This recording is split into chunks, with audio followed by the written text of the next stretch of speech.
fisura, alta temperatura, me comí la basura, rodeado de esculturas, recontra mega luna, en esta otra vez. Bienvenidos al podcast de temporada de Relámpagos. Mi nombre es Evelyn Márquez, soy curadora y gestora cultural y les invito a acompañarme a descubrir el fascinante mundo del arte contemporáneo.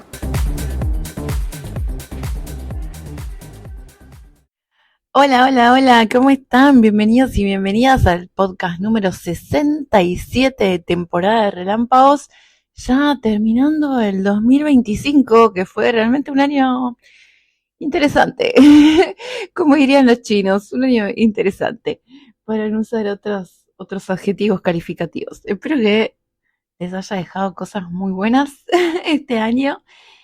Y vamos a hablar de una diosa del Art Deco, una artista que pasó varios años en el olvido hasta que fue rescatada justamente por otros artistas de otros campos, no especialmente de la pintura, sino más bien del pop, la reina del pop, Madonna, y otros actores y actrices que revalorizaron muchísimo su obra y la compraron mucho tiempo después y la volvieron a situar ahí en las altas esferas del mundo del arte. Vamos a hablar de Tamara de Lempicka. Una L rara, una L rara rusa que tiene otra pronunciación muy extraña que no voy a hacer, porque no sé ruso con exactitud. Y Tamara tiene una biografía un poco ambigua, ¿no? Porque fue escrita por ella. Y se sospecha que falseó muchos datos, muchas historias para hacerlos un poco más literarios o llamativos. Entonces hay muchas cosas que no estamos seguros de saber con exactitud. Tamara nació como Tamara Rosalia Gurwicz-Gorska en Polonia, en la ciudad de Varsovia, el 16 de mayo de 1898 y murió hace no tanto, en el año 80. Ella fue una pintora polaca, pero se cree que en realidad puede haber nacido en Moscú y que cambió su lugar de nacimiento porque al ser su padre judío tuvo la necesidad de mentir sobre sus orígenes para poder salir de Europa en 1939. Así que no sabemos si era rusa o polaca. Y bueno, ella nació en una familia muy adinerada, algo que era muy común en la época entre las artistas mujeres, ¿no? Era muy difícil que una mujer de la clase trabajadora pueda dedicarse al arte. Y su padre desapareció misteriosamente cuando era niña. Su madre era una dama sofisticada de la sociedad que le inculcó el amor por el arte, y ella cuenta que un gesto revelador fue que cuando, siendo chiquita, la madre contrata a un pintor para que las retrate a ella y a su hermana. Y a ella no le gustó nada como la pintó, dijo yo esto lo puedo hacer mejor, y sentó a su hermanita menor y la usó de modelo para hacer un retrato más atinado. Después ella estudió en Suiza y en 1818 se casó con Tadeusz Lempicki, que iba a tomar su nombre artístico, con quien se va a mudar a París, donde va a seguir estudiando pintura. Y de sus primeras obras ella siempre buscó representar la figura humana, en una época donde estaban todas las vanguardias ahí en ebullición, arte abstracto, arte geométrico, el cubismo. Ella se enfocó en la figura humana. Y si bien se casó un par de veces a lo largo de su vida, tenía relaciones muy libres con hombres, con mujeres, que en un contexto de una posguerra mundial no era tan raro, la verdad. La gente estaba con esa sensación de tirar abajo la moral, de hacer lo que quería bajo la idea de que te podés morir en cualquier momento, que de hecho fue lo que le pasó a toda la generación de sus padres. Así que bueno, no quería un estilo de vida tradicional. Vivió en este mundo aristocrático ruso hasta la Revolución de Octubre, cuando el marido es encarcelado, y ahí con la ayuda de un cónsul logra sacarlo de prisión para escapar a Copenhague, y ahí terminan en París. En el año 20 ya se va a instalar ahí por un buen tiempo con su familia, va a tener una hija que aparece en muchas de sus pinturas y siempre se la va a asociar con el Art Deco, ¿no? Durante los años 20 ella va a decidir dedicarse al arte, ya que no sea un hobby así de ratos libres, iba a asistir a clases más formales con algunos artistas como André Lot, que también fue uno que fue como el maestro de muchos artistas argentinos que estuvieron por allá en la misma época. De André Lot va a tomar muchas herramientas de cubismo, ¿no? Pero por fuera de todo ese discurso tan teórico y un poco matemático de los artistas cubistas. Y ahí ella va a empezar a comenzar a pintar su estilo más característico, ¿no? Que es como un facetado en los cuerpos, que se nutre de este cubismo que aprendió. Y el término Art Deco, bueno, viene de una exposición internacional de artes decorativas en París de 1925 y fue un estilo que revolucionó los muebles, la moda, la ilustración, la arquitectura en Europa y también tuvo muchísima influencia en Estados Unidos. Y la obra de ella se vincula con este estilo porque tenía estas líneas así como muy audaces, formas geométricas muy angulosas que se contraponían al Art Nouveau previo, que era todo muy orgánico, todo muy circular, espiralado. Este estilo, bueno, fue muy bien recibido en Estados Unidos porque era más superficial, más decorativo, es la base estructural de muchísimos de los edificios, ¿no? Icónicos, el Chrysler, muchísimos edificios icónicos de los rascacielos de la década del 20. Se dice que es un estilo superficial o frívolo porque lo que ves es lo que está ahí. O sea, no tiene ningún discurso intelectual detrás ni nada por el estilo. Es bien estético. Y bueno, ella estableció ahí como un buen diálogo, puso en relación a las vanguardias con el Art Deco, tomó elementos de Braque, de Ingres, de artistas renacentistas, del neoclásico, hizo una serie de vírgenes, pero sacándole, como les decía, todas estas pretensiones intelectuales que tenían los cubistas y tomando de cada movimiento o de cada artista lo que le interesaba o lo que le servía. Y el éxito le llegó bastante rápido, ella se mudó ahí a París en el 20, y la primera exposición que hizo fue en el Salón de Otoño del año 1922. A partir de ahí la empezaron a invitar y ella también se postuló para exhibir en muchos otros salones y ella decía como orgullosa de sus obras, entre 100 pinturas siempre podrás reconocer las mías. Totalmente cierto. Una vez que viste una, dos, tres, ya está. Ya captaste su estilo, su magia y las identificas muy rápidamente.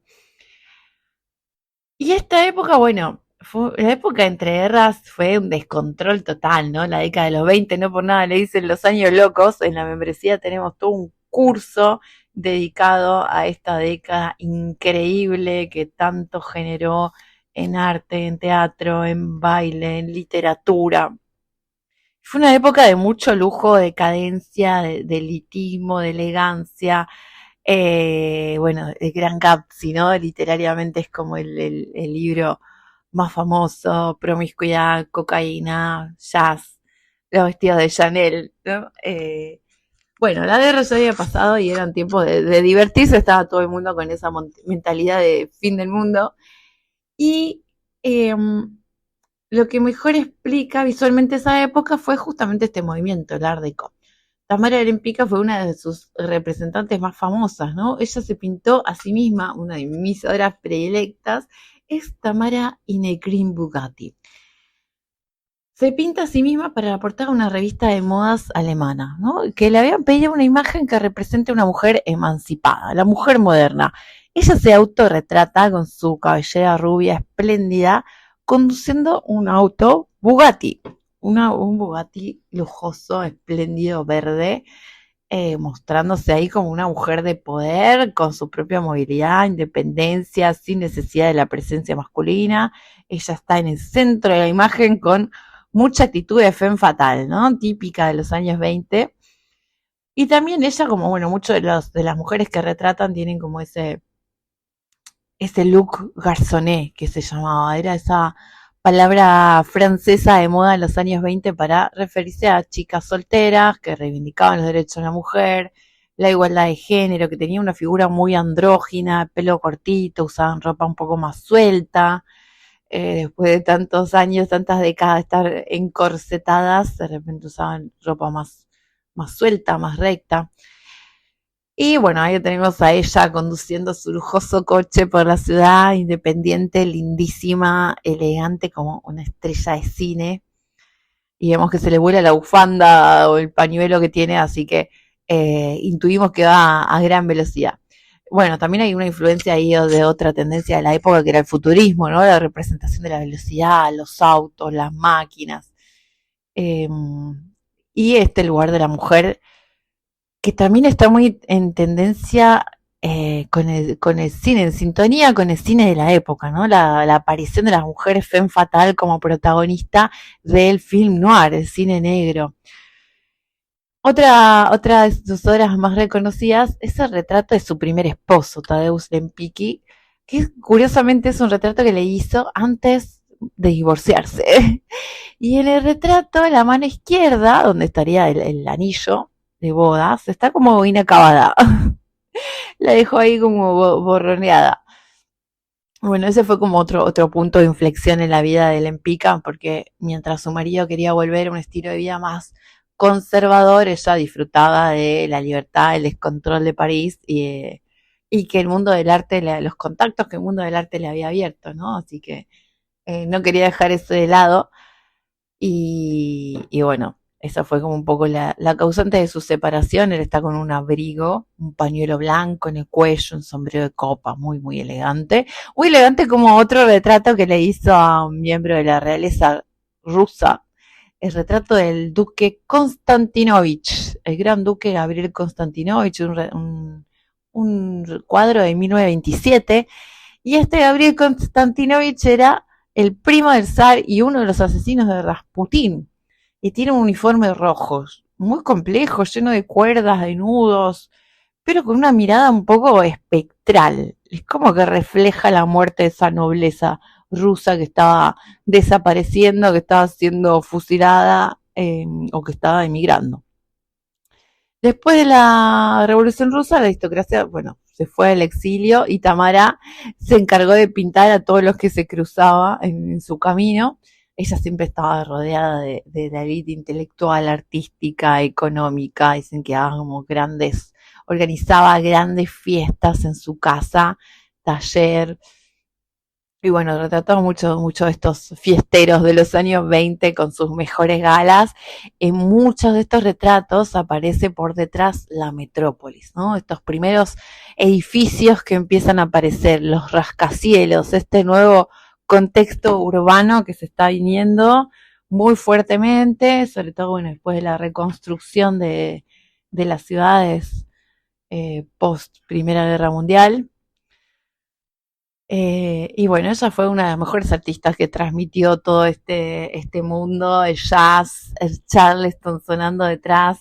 Podría ser un personaje en una película de Woody Allen tranquilamente. Como una mezcla entre clasicismo, vanguardia.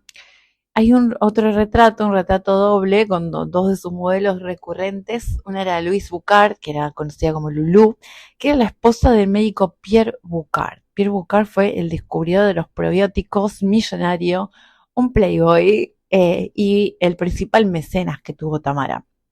Y ella está con un vestido muy lujoso de seda plateado, un abrigo rojo, joyas, muy, muy elegante y muy clásica.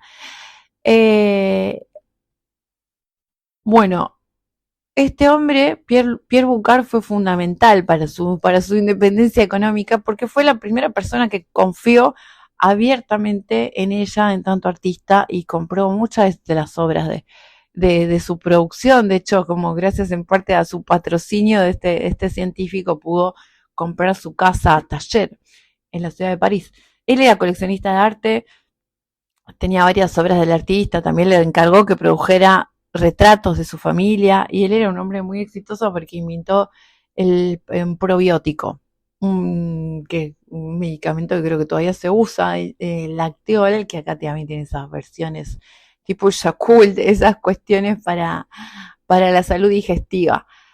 Y el retrato que le hace a él particularmente es impresionante. Parece, si lo vemos de lejos, primero parece que tuviera una bata de laboratorio, porque está vestido de blanco, tipo científico, pero después te das cuenta de que no, que es una gabardina blanca, muy elegante, que parece una prenda de vestir más asociada con un detective, ¿no?